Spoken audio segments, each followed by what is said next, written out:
Et si on pouvait cartographier un univers? Non, pas un univers rempli d'étoiles, mais celui qui se trouve juste là, à l'intérieur de notre crâne. Aujourd'hui, on part en expédition. On va dessiner la carte du cerveau pour essayer de comprendre comment sa forme même nous définit.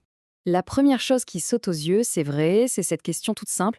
Pourquoi est-ce que notre cerveau ressemble autant à une grosse noix? Eh bien, cette apparence toute plissée, ce n'est pas du tout un hasard.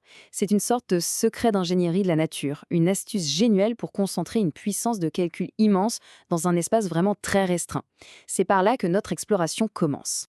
Pensez-y une seconde. C'est un véritable univers qu'on a dans la tête. La lecture, la musique, les souvenirs, nos rêves, tout, absolument tout, prend naissance ici. Et pour comprendre cet univers, notre premier point de repère, ça va être sa surface, la couche la plus externe et sans doute la plus importante.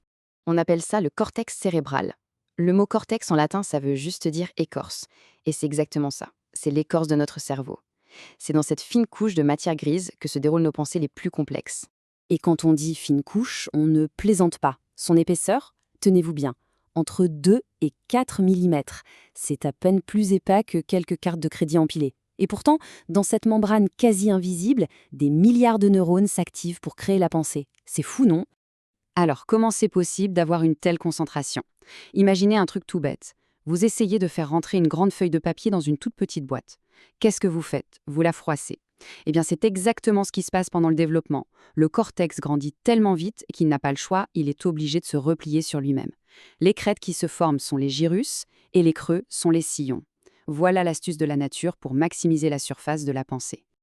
Ok, maintenant qu'on comprend pourquoi le cerveau est plissé, prenons un peu de recul. Regardons la carte de plus haut. Et là, la première chose qui saute aux yeux, impossible de la rater, c'est une division fondamentale. Une immense crevasse qui sépare cet univers en deux.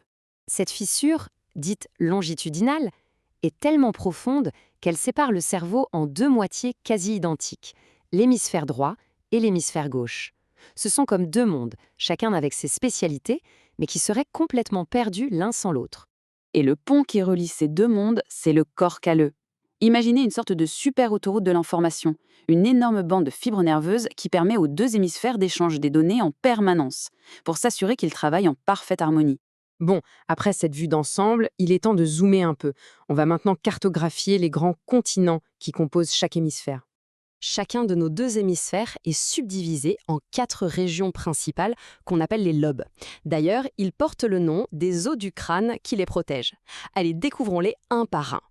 Tout à l'avant, juste derrière le front, voici le lobe frontal.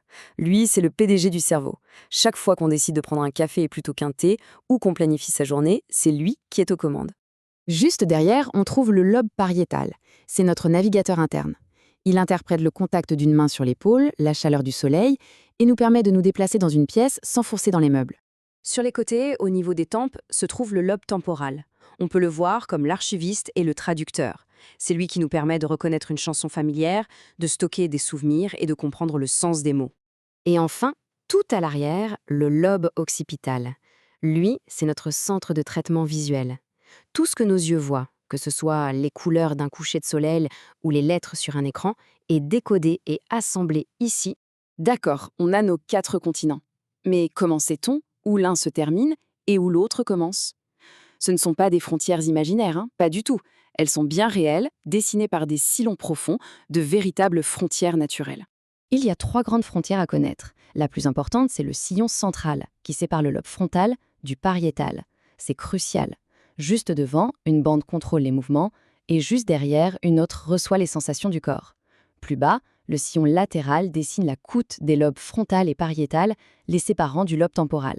Et enfin, à l'arrière, le sillon pariéto-occipital marque la fin du territoire pariétal et le début du royaume de la vision. Notre carte semble donc complète. On a nos 2 hémisphères, nos 4 lobes principaux et les frontières qui les définissent. On pourrait s'arrêter là, mais est-ce que l'exploration est vraiment terminée? La réponse, et c'est là que ça devient vraiment intéressant, est non. Il y a un autre territoire, un monde caché qu'on ne peut pas voir comme ça, à la surface.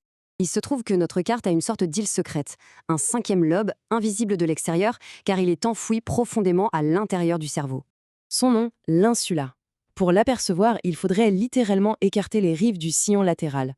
C'est une région encore assez mystérieuse, nichée au cœur du cerveau, qui jouerait un rôle clé dans nos émotions et la conscience de soi. Et voilà, la carte anatomique de base du cerveau est tracée. Cette structure est universelle, on la partage tous. Mais c'est là que réside le véritable mystère. À partir de cette même carte, chaque cerveau construit une expérience du monde, une conscience, une personnalité absolument unique. La question finale n'est donc pas seulement de savoir comment cette carte est faite, mais de se demander quelle histoire chaque carte individuelle raconte-t-elle